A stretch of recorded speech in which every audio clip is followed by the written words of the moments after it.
Joining us now, a member of the Judiciary, Foreign Relations and Appropriations Committees, Democratic Senator Chris Coons of Delaware. Senator, always good to talk to you, especially right now in the middle of the shutdown as you and your colleagues try to find a way out of this and get all those federal workers paid and as they miss their second paycheck. But I want to ask you about the breaking news first this morning of the arrest of Roger Stone on a 7-count indictment coming out of the special counsel's investigation. What's your reaction?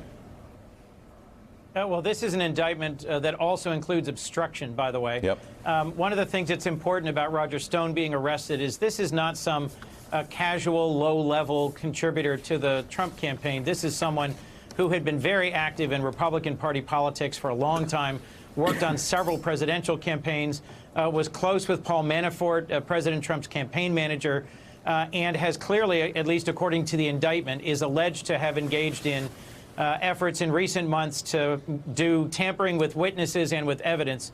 So going forward, we've only got two choices here. Either President Trump himself was actively involved in collusion with the Russians to undermine our 2016 election, or the president surrounded himself on his campaign with a whole circle of people who have now been charged with being actively engaged in criminal activity. Door number 3, where the Mueller investigation is nothing more than a witch hunt and will fail to produce any substantive outcome or indictments, is clearly closed. And it's my hope that Republicans and Democrats in the Senate will come together to take up and pass a Mueller protection bill to make certain that in the closing days of Mueller's investigation, President Trump won't take some ill-advised sudden action to either fire Mueller or try and shut down this investigation. Senator, this morning's indictment reads this way. During the summer of 2016, Stone spoke to senior Trump campaign officials about Organization One, that being WikiLeaks. What do you take that to mean when you hear the term senior Trump campaign officials? We've also been talking this morning about those reported phone calls in the summer of 2016 between President Trump and Roger Stone late at night. Stone has acknowledged those phone calls but said they did not discuss WikiLeaks. What do you take from the specific of that indictment, though, that says it is senior Trump campaign officials spoke directly to Roger Stone about WikiLeaks?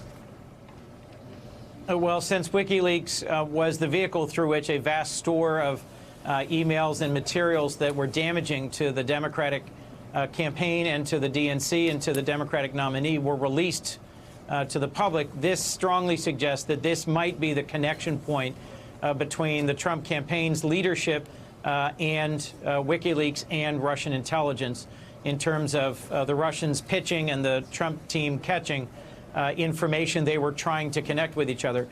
So far, the theory among many who still support President Trump's view was that the Trump campaign was not aware of or coordinated enough to actually connect the dots and benefit from the efforts by Russian intelligence to break into the DNC and a variety of email servers and then release through WikiLeaks a treasure trove of embarrassing emails.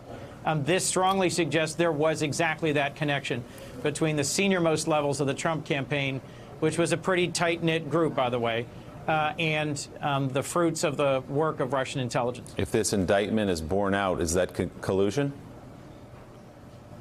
This could very well be a textbook case of conspiracy of collusion to undermine the American presidential election in 2016.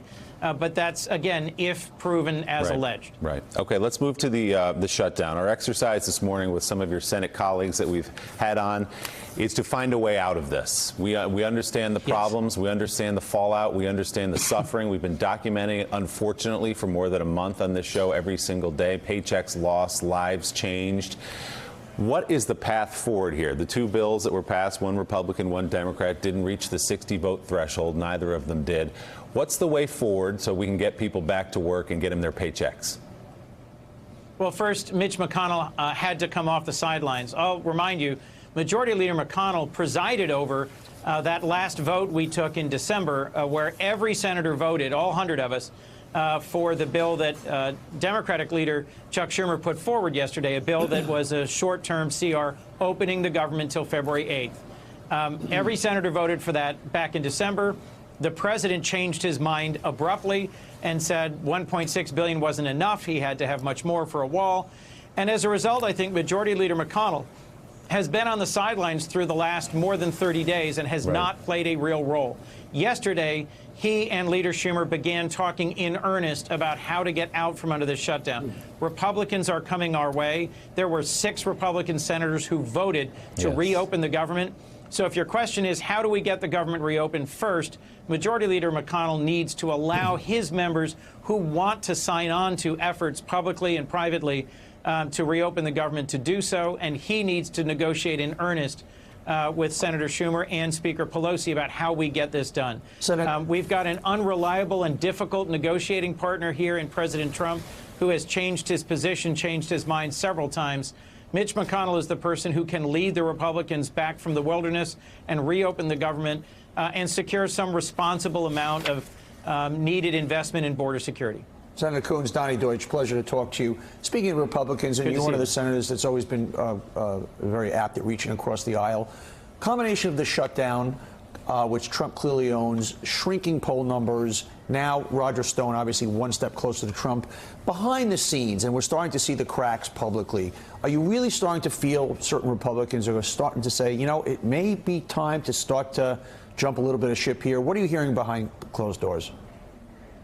I'm hearing concern. I'm hearing a grave concern about the polling numbers and what they're showing about Trump's base, which has been so rock solid in supporting him. There is now a widespread concern about the impact this is having on our economy domestically, on farmers and aviation security and food security, and the very real possibility that there will be some accident or disaster or problem as a result of this shutdown. I've also talked with a number of colleagues about how this hurts us around the world. Donnie, our brand as a country is that we're a democracy. We solve problems in a peaceful and rational way. And to have our entire government, most of our government, excuse me, shut down for 35 days exposes us to both greater risk and really harms our reputation as a global leader. Senator Eugene Scott with the Washington Post. We see polling support that Donald Trump is actually losing voters in his base, white evangelicals, white working class voters, because of this shutdown.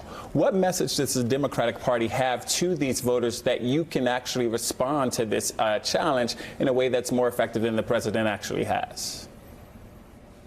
Well, first, you know, Democrats have supported border security, both in the ways that we voted for spending last year and the ways we would vote for spending going forward, but for smart security.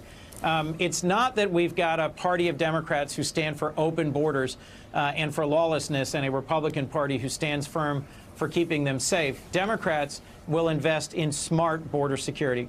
But second, we see the real crises that are affecting exactly these folks. President Trump declared a national emergency around the opioid crisis and heroin addiction, and has so far not done enough to make that a serious priority.